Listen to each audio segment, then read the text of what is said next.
നമുക്ക് വേദയുടെ വിക്രത്തിന്റെ വരാൻ പോകുന്ന ആഴ്ചയിലെ നല്ലൊരു കഥയായിട്ടാലോ? വീഡിയോ ഇഷ്ടപ്പെടുവാണെങ്കിൽ ഹൈപ്പ് ചെയ്യാൻ മറക്കരുതേ. ആദ്യമായി കാണുന്നവരാണെങ്കിൽ സബ്സ്ക്രൈബ് ചെയ്യാനും മറക്കരുത് കേട്ടോ. അങ്ങനെ നമ്മൾ കാണുന്ന വേദയും വിക്രവും ഒക്കെ സന്തോഷിന്റെ കല്യാണ ഫംഗ്ഷനൊക്കെ കഴിഞ്ഞ് വീട്ടിലേക്ക് തിരികെ വരുവാണ്. അങ്ങനെ വന്നു കഴിഞ്ഞപ്പോൾ അവർക്ക് സന്തോഷം തോന്നി. കാരണം സന്തോഷിനെ ശ്രീലക്ഷ്മിയും തമ്മിൽ ഒന്നിപ്പിക്കാനായിട്ട് പറ്റിയല്ലോ. പോരാത്തന് അനിയൻകുട്ടൻ ആ കല്യാണത്തോട് കൂടിയിട്ട് സ്വബോധം വീണ്ടും കിട്ടുകയും ചെയ്തു. എന്തുകൊണ്ടും നല്ലൊരു ദിവസമായിരുന്നു. പക്ഷേ ശ്രീകാന്തിന്റെ ചതിയൊക്കെ അറിഞ്ഞു കഴിഞ്ഞപ്പം വേദയ്ക്ക് വിഷമമുണ്ടായിരുന്നു. വിക്രം സമാധാനിപ്പിച്ചു, വിഷമിക്കേണ്ട കാര്യമൊന്നുമില്ല, നമ്മൾ നാളെ അങ്ങോട്ട് പോകുമല്ലേ, അവനിട്ടുള്ള പണി നമുക്ക് കൊടുക്കാന്നൊക്കെ പറഞ്ഞു. പിന്നീട് അനിയൻകുട്ടന് പോയി കിടക്കുന്ന സമയത്ത് വേദയും വിക്രവും കൂടെ പുറത്തേക്ക് ഇറങ്ങി. അപ്പോൾ അവിടെ ഒരു വലിയ പാറയും കാര്യങ്ങളൊക്കെ ഉണ്ടായിരുന്നു. ആ പാറയുടെ മുകളിൽ അവരിടയ്ക്കിടയ്ക്ക് വന്നിരിക്കുന്ന അവിടെ വന്നിരുന്നു. പിന്നീട് അവർ ഇത്തരം ദിവസത്തെ കാര്യങ്ങളെക്കുറിച്ചൊക്കെ ഇങ്ങനെ പരസ്പരം പറയുകയാണ്. ഇവിടേക്ക് വന്നത് അപ്രതീക്ഷിതമായിട്ടാണെങ്കിലും ഒരു പക്ഷേ അത് ദൈവനിയോഗമായിരിക്കും എന്ന് വേദ പറഞ്ഞു. ശ്രീലക്ഷ്മിയെ സന്തോഷിനും തമ്മിൽ ഒന്നിപ്പിക്കാമെന്നായിരിക്കും നമ്മുടെ ലക്ഷ്യം. അത് മാത്രമല്ല, നമ്മൾ വന്നുകൊണ്ടല്ലേ ആ പണിക്കാരുടെ കൂലിയുടെ കാര്യത്തിലൊരു തീരുമാനം ഉണ്ടായത്. പാവങ്ങളെ ഇത്രയും കാലം ജോബി പറ്റിക്കുമായിരുന്നല്ലോ എന്ന് പറഞ്ഞു. വിക്രം പറഞ്ഞു, ശരിയാ, ഇവിടെ വന്നുകൊണ്ട് അങ്ങനെ 2-3 നല്ല കാര്യങ്ങളൊക്കെ ചെയ്യാൻ പറ്റിയെന്ന് പറഞ്ഞു. പിന്നെ ഇവിടെ വന്നതിന് ശേഷമല്ലേ നമ്മൾ ജീവിതം തുടങ്ങിയത്. വേദ പറഞ്ഞു, അത് ശരിയാ, ശരിക്കും പറഞ്ഞ ഭാര്യ ഭർത്താക്കന്മാരായിട്ട് നല്ല രീതിയിൽ ജീവിക്കാൻ തുടങ്ങിയത് ഇവിടെ വന്നതിന് ശേഷം. ജീവിതം എന്തെന്ന് പഠിച്ചത് അവിടെ ആയിരുന്നപ്പോൾ ഇങ്ങനെയൊന്നും ആയിരുന്നില്ല. പുതിയൊരു ജീവിതത്തിലേക്ക് കാലെടുത്ത് വെച്ച് ഈ ചെറിയ വീട്ടിൽ വെച്ചാണ്. അതവർക്ക് സന്തോഷമൊരു കാര്യം തന്നെയായിരുന്നു. അങ്ങനെ അവർ പഴയ കുറേ കാര്യങ്ങളൊക്കെ ഓർത്തെടുക്കുകയാണ്. പിന്നീട് വേദ പറഞ്ഞു, എനിക്ക് നാളെ പോകുന്നവർക്കും സന്തോഷമുണ്ട്, പക്ഷെ ഇവിടെ വിട്ടു പോകുമ്പോൾ എന്തോ ഒരു സങ്കടം ഉണ്ടെന്ന് പറഞ്ഞു. വിക്രം പറഞ്ഞു, അതെനിക്ക് മനസ്സിലാവും, കാരണം നമ്മൾ തമ്മിലുള്ള കുറേ നല്ല നല്ല നിമിഷങ്ങളെല്ലാം ഇവിടെ വെച്ചല്ലേ എന്ന് ചോദിച്ചു. വേദ പറഞ്ഞു, അത് ശരിയാ, ഒരുപക്ഷെ ഇനി ഇങ്ങനെ ഇവിടെ വന്ന് താമസിക്കാൻ പറ്റുമെന്നും അറിയത്തില്ല. നമ്മുടെ ജീവിതത്തിലെ ഏറ്റവും പ്രധാനപ്പെട്ട നല്ല നല്ല കുറച്ച് ഓർമ്മകളായിരിക്കും നമുക്ക് ഇവിടുന്ന് കിട്ടുന്നതെന്ന് പറഞ്ഞു. വിക്രം പറഞ്ഞു, നാളെ പോയിട്ടുണ്ടെങ്കിൽ എത്രയും പെട്ടെന്ന് തന്നെ അനിയൻകുട്ടനെ കൊണ്ടുപോയി നിന്റെ അച്ഛനും മുന്നിൽ ഹാജരാക്കണം, ഒഴിവ് കൊടുക്കണം. അനിയൻകുട്ടൻ എന്തെങ്കിലും ആപത്ത് വരുമെന്ന് പോലും എനിക്ക് പേടിയുണ്ട്. കാരണം ഈ പറയുന്ന ശ്രീകാന്തൊക്കെ അടങ്ങിയിരിക്കും തോന്നില്ല.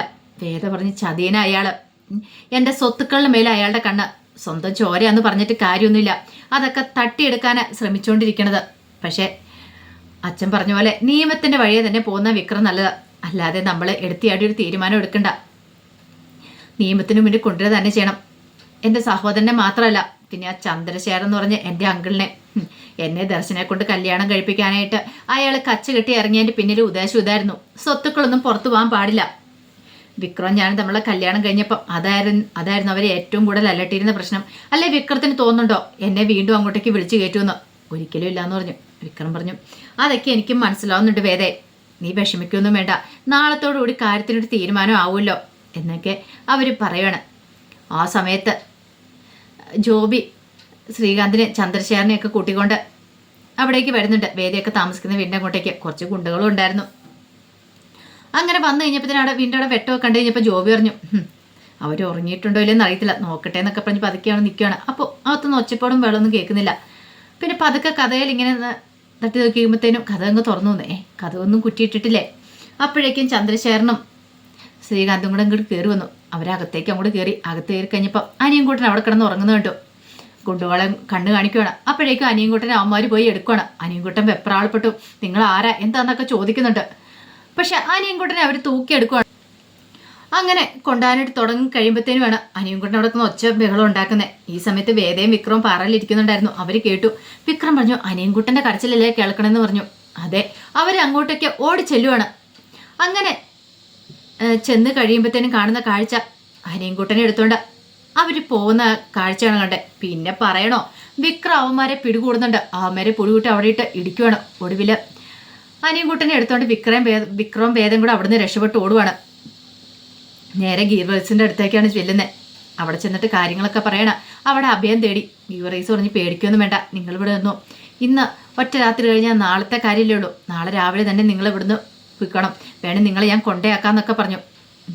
വിക്രത്തിനും വേദയ്ക്കും അറിയാം അപകടമാണ് വന്നിരിക്കുന്നത്. ശ്രീകാന്ത് അല്ല അറിഞ്ഞുകൊണ്ടാണ് വന്നിരിക്കുന്നത്. വേദ പറഞ്ഞു, അവനാ ജോബി, അവൻ നമ്മളോട് പ്രതികാരം ചെയ്യാനായിട്ട് ഇറങ്ങിയിരിക്കുവാന്ന് പറഞ്ഞു. അപ്പോഴേക്കും ഗീവേഴ്സ് പറഞ്ഞു, അതൊന്നും ഓർത്ത് പേടിക്കൊന്നും വേണ്ട, നിങ്ങൾ ധൈര്യമായിട്ടിരിക്കുക, ഞാൻ അല്ലേ പറയണേന്നൊക്കെ പറഞ്ഞു. അനിയൻകുട്ടൻ്റെ ആപത്ത് സംഭവിക്കാൻ പാടില്ല. അനിയൻകുട്ടനെ അവർ ലക്ഷ്യം വെക്കുന്നുണ്ടെന്നുള്ള കാര്യം വിക്രത്തിനൊക്കെ നന്നായിട്ടറിയാം. അങ്ങനെ ഒടുവിൽ എന്ത് ചെയ്തു, അവർ അന്നത്തെ ഒരു രാത്രിയിൽ അങ്ങനെ ഉറങ്ങാതിരിക്കുകയാണ്. കുറേ സമയം കഴിഞ്ഞ് കഴിഞ്ഞപ്പോഴത്തേനും വേദം വിക്രത്തോട് പറഞ്ഞു, എനിക്ക് പേടിയുണ്ട് വിക്രം, ഇനി ഇങ്ങോട്ടേക്ക് എങ്ങനെ ഒരു വരുമോയെന്ന് ചോദിച്ചു. അങ്ങനെ വരാൻ വഴിയൊന്നുമില്ല എന്ന് പറഞ്ഞു. പക്ഷെ നേരം പരവരാ വെളുത്ത് കഴിഞ്ഞപ്പോഴത്തേനും ജോബി, ശ്രീകാന്ത്, ചന്ദ്രശേഖരനും ഒക്കെ ആ വീട്ടിലേക്ക് വരുന്നുണ്ട്. അപ്പം ജോബി അറിഞ്ഞിട്ടുണ്ടായിരുന്നു അവർ ആ വീട്ടിൽ അഭയം തേടിയിട്ടുണ്ടെന്നുള്ള കാര്യം. അങ്ങനെ അവരെങ്ങോട്ടേക്ക് വരുവാണ്. വന്ന് വേദയും വിക്രത്തിനെയും അനിയൻകുട്ടനെയൊക്കെ പിടികൂടുവാണ് അവരെ. കാരണം അവരാ കൂടെ പോകാൻ തയ്യാറാതെ വന്നു കഴിഞ്ഞപ്പോഴത്തേനും എന്ത് ചെയ്തു, അനിയൻകുട്ടൻ നെറ്റിക്ക് പോയി തോക്ക് ചൂണ്ടി, മര്യാദയ്ക്ക് ഞാൻ പറയുന്നതനുസരിച്ച് എൻ്റെ കൂടെ വന്നു, അല്ല ഇവനെ ഷൂട്ട് ചെയ്യുമെന്നൊക്കെ ചന്ദ്രശേഖരൻ പറഞ്ഞു. പിന്നെ നിവൃത്തി ഇല്ലായിരുന്നു വിക്രത്തിനും വേദയ്ക്കും, അവർ പറയുന്ന അനുസരിച്ചേ മതിയാകത്തുണ്ടായിരുന്നുള്ളൂ. അങ്ങനെ അവരെന്ത് ചെയ്തു, ഒരു മലയുടെ മുകളിലേക്ക് കൊണ്ടുപോകണം. അപ്പോൾ സേതു പറഞ്ഞിട്ടുണ്ടായിരുന്നു അവിടെ തൊട്ടടുത്തിട്ട് വലിയ മലയുടെ മുകളുണ്ട്, അവിടെ ആൾക്കാരും അധികം പോകുന്നൊന്നുമല്ല, അതിൻ്റെ കുറച്ച് താഴെയായിട്ട് ഒരു റിസോർട്ടുണ്ട്, 2 ദിവസം ഞാൻ അവിടെ സ്റ്റേ ചെയ്യുന്നതെന്നൊക്കെ. അപ്പോൾ ആ മലയുടെ മുകളിലേക്കാണ് കൊണ്ടുപോകുന്നത്. ഈ സമയത്ത് വേദയുടെയും വിക്രത്തിൻ്റെ കൈയൊക്കെ ബന്ധിച്ചിട്ടുണ്ടായിരുന്നു. പിന്നെ ആ മലയുടെ മുകളിൽ പോയിട്ട് അവിടെ ഒരു വലിയൊരു മരമുണ്ട്, അത്തേലേക്ക് പിടിച്ച് കെട്ടിയിടുവാണ് 3 പേരെ. അതിനുശേഷം ശ്രീകാന്തും ചന്ദ്രശേഖരനും ഒക്കെ വായി വന്നെല്ലാം വിളിച്ചു പറയണം, നീയൊക്കെ എന്താ വിചാരിച്ചോണ്ടിരുന്നേ, രക്ഷപ്പെട്ട് അങ്ങനെ വന്ന് സുഖിച്ച് ജീവിക്കാന്നോ. ഈ സമയത്ത് വേദ പറഞ്ഞു, നിനക്ക് ധൈര്യം ഉണ്ടെങ്കിൽ നീ ആണുങ്ങളെ പോലെ പെരുമാറ, എന്നാലും സ്വന്തം ചോരയാന്ന് പറയാൻ തന്നെ എനിക്കിപ്പോൾ അറപ്പുണ്ട്. നിന്നെപ്പോലെ ഒരു ദുഷ്ടനായി പോയല്ലോ എൻ്റെ സഹോദരൻ എന്നൊക്കെ പറയാം. മിണ്ടാതിരിയടെയോടെ എവിടെന്നോ വന്ന് ഒരുത്തിന് വേണ്ടിയിട്ട് ഇത്രയും കാലം ഞാൻ കൊണ്ടുവരുന്ന സ്വത്തുക്കളൊക്കെ വിട്ടുകൊടുക്കണല്ലേ, അത് ഈ ജന്മത്തിൽ നടക്കില്ല എന്ന് പറഞ്ഞു. ഈ സമയത്ത് വിക്രം പറഞ്ഞു, മര്യാദയ്ക്കാണ് എന്നെ അഴിച്ചു വിട്ടിട്ട് സംസാരിക്കണമെന്ന് പറഞ്ഞു. നിന്നെ അഴിച്ചു വിടാനോ? നിന്നെ അഴിച്ചു വിടാനല്ല പോകുന്നതെന്ന് പറഞ്ഞിട്ട് വിക്രത്തെ അവിടെ ഇട്ട് തല്ലി ചതയ്ക്കുവാണ്. കെട്ടിയിട്ടേക്കുന്നതുകൊണ്ട് വിക്രത്തിനൊന്നും ചെയ്യാൻ പോലും പറ്റില്ല. വേദയ്ക്കൊക്കെ ഇത് കണ്ടു കഴിഞ്ഞപ്പോഴത്തെ എന്ത് ചെയ്യണമെന്ന് അറിയില്ല. വേദ അലമുറയിട്ട് കരയുന്നുണ്ട്. പക്ഷെ ആര് കേൾക്കാനായിട്ട്, അവിടെ ആരും അങ്ങനെ കേൾക്കാനൊന്നും ഇല്ലല്ലോ. ഒന്നും ചെയ്യാൻ പറ്റാത്ത ഒരവസ്ഥയായി പോയിട്ടുണ്ടായിരുന്നു. വിക്രം വേദയൊക്കെ വല്ലാതെ അവശനായി പോയിട്ടുണ്ടായിരുന്നു. അതുപോലെ തന്നെ അനിയൻകുട്ടനെ തീർത്തിട്ട് വിക്രത്തെയും തീർത്തിട്ട് വേദയും കൊണ്ട് പോകാനെന്നുള്ള കാര്യങ്ങളൊക്കെ അവർക്ക് മനസ്സിലായി. ചന്ദ്രശേഖരനും അതുപോലെ ശ്രീകാന്തും വെല്ലുവിളിയൊക്കെ തുടരുവാണ്. പോരാത്തതിന് അവരോടൊപ്പം ജോബി ഉണ്ടായിരുന്നു. ജോബി പറഞ്ഞു, നീ എന്താ കാണിച്ചേ, എൻ്റെ ജോലി കളയിക്കാണ്ട് നോക്കിയല്ലേ, അപ്പം നിന്നെ ഞാൻ വെറുതെ വിടുമെന്ന് തോന്നുന്നുണ്ടോ എന്നൊക്കെ പറഞ്ഞുകൊണ്ടാണ് ഇങ്ങനെ വെല്ലുവിളി നടത്തിക്കൊണ്ടിരിക്കുന്നത്. പക്ഷേ എങ്കിൽ സേതു ഈ കാര്യങ്ങൾ അറിയുവാണ്. അവരെ ഒന്ന് പിടിച്ചോണ്ട് പോയെന്നുള്ള കാര്യം ഗീവറീസ് പറഞ്ഞ് സേതു പറഞ്ഞു. സേതുവിന് തോന്നി അങ്ങനെയാണെങ്കിൽ അവർ പോകാൻ ചാൻസ് ഉള്ള സ്ഥലം എവിടെയാന്ന്. സേതു എന്ത് ചെയ്തു, ആ മലയുടെ മുകളിലേക്ക് വരുവാണ്. മലയുടെ മുകളിലേക്ക് വന്നു കഴിഞ്ഞപ്പോഴത്തേനും വിക്രത്തെ എടുത്തിട്ട് അടിക്കുന്ന കാഴ്ചയാണ് കാണുന്നത്. പിന്നെ സേതു വെറുതെ ഇരിക്കുവോ? സേതു ഗുണ്ടകളൊക്കെ ഇടിച്ച് ഇഞ്ച പരുവാക്കി നിരപ്പാക്കുവാണ്. എല്ലാവരെയും ഇടിച്ച് ഒരു പരുവാക്കി വിട്ടു. ഒടുവിൽ അവർക്ക് പിടിച്ചിരിക്കാൻ പറ്റില്ല. സേതുവിന് മുന്നിൽ വിക്രത്തിന്റെ കയ്യിലെ കെട്ടഴിച്ചു വിട്ടു. വേദന എല്ലാം രക്ഷപ്പെടുത്തിയിട്ടുണ്ടായിരുന്നു. വിക്രത്തിന്റെ കയ്യിലെ കെട്ടും കൂടെ അഴിച്ചു വിട്ടു കഴിഞ്ഞപ്പോഴത്തേനും പിന്നെ വിക്രം കൂടെ ചേർന്ന് അവരെല്ലാം കൂടെ അടിച്ചു ഒതുക്കുന്നുണ്ട്. പക്ഷേങ്കിൽ അവസാനം വന്നു കഴിഞ്ഞപ്പോൾ ഒരുത്തനെ വിക്രത്തെ പിടിച്ച് അടിച്ചങ്ങോട്ട് വിടുമ്പോഴത്തേനും വലിയൊരു പാറയല്ലേ, പാറയുടെ മുകളല്ലേ, വിക്രം അങ്ങോട്ട് ഉരുണ്ടങ്ങോട്ട് വീഴാൻ പോവാണ്. പാറയുടെ മുകളിൽ ഇങ്ങനെ കൈ പിടിച്ചിട്ടും വിക്രത്തിന്റെ കൈക്ക് അത് ആ പാറ പിടുത്തം കിട്ടിയില്ല. കാരണം വിക്രം താഴേക്ക് പോകുമ്പോൾ ഇങ്ങനെ പിടിച്ച് തൂങ്ങിക്കിടക്കുക. താഴേക്ക് പോയ വലിയൊരു കൊക്കയാണ്. ഇത് കണ്ടു കഴിഞ്ഞപ്പോൾ അനിയൻകുട്ടനും വേദയൊക്കെ അലറി വിളിക്കുകയാണ്. എന്ത് ചെയ്യണമെന്ന് ഒരു നിമിഷം അവർക്ക് അറിയത്തില്ലാതെ പോയി. സേതു നോക്കി കഴിഞ്ഞപ്പോഴത്തേന് ഈ കാഴ്ച കാണുന്നേ. സേതു ഒരുത്തൻ്റെ ഗുണ്ടയെ നേരിട്ടുകൊണ്ടിരിക്കുമായിരുന്നു. പിന്നെ ഒന്നും നോക്കില്ല, അവനെ ഇടിച്ച് ഇഞ്ചപ്പരുവാക്കി ഇട്ടിട്ട് ഓടി അങ്ങോട്ടേക്ക് വരുവാണ്. അപ്പോഴേക്കും ഈ കാഴ്ച കണ്ട് വേദ അവിടെ ബോധം കെട്ട് വീഴുവാണ്. വേദ ഒട്ടും പ്രതീക്ഷിച്ചില്ല വിക്രത്തിന് എന്തെങ്കിലും ആപത്ത് സംഭവിക്കുമെന്നൊരു പേടി വേദയുടെ മനസ്സിലുണ്ടായിരുന്നു. വേദ അപ്പത്തിനും ബോധം കിട്ടുപോയി. അനിയൻകുട്ടനും വല്ലാതെയായിപ്പോയി. വിക്രത്തിനും ജീവൻ നഷ്ടപ്പെടുന്നൊരവസ്ഥ.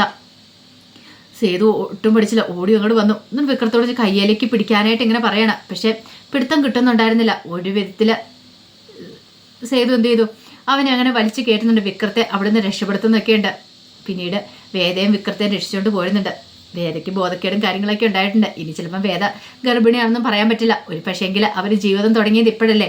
ഒരു പക്ഷേ ആ സന്തോഷ വാർത്ത അധികം വൈകാതെ നമുക്ക് കേൾക്കാനായിട്ട് പറ്റുമായിരിക്കും. വേദ ഒരമ്മയാകാൻ പോകുന്നുള്ളേ. അപ്പോൾ അതിൻ്റെ വിശേഷങ്ങളൊക്കെ ഇനി വരാൻ പോകുന്ന ദിവസങ്ങളിൽ കാണാനായിട്ട് പോകുന്നത്. ഒരു കാര്യം ഉറപ്പായി, വിക്രത്തിൻ്റെ ആപത്ത് സംഭവിക്കില്ല. കാരണം വിക്രത്തെ രക്ഷിക്കാനായിട്ട് വേദയ്ക്കും സേതുവിനും ഒക്കെ സാധിക്കുക തന്നെ ചെയ്യും. അതോടൊപ്പം തന്നെ അനിയൻകുട്ടൻ പോയി കാര്യങ്ങളൊക്കെ തുറന്നു പറയുകയും ചെയ്യും. ശ്രീകാന്തിന് കിട്ടാനുള്ളത് കിട്ടുകയും ചെയ്യും. അപ്പോൾ അതിൻ്റെ വിശേഷങ്ങളൊക്കെ നമുക്ക് എല്ലാവർക്കും കാത്തിരിക്കാം കേട്ടോ.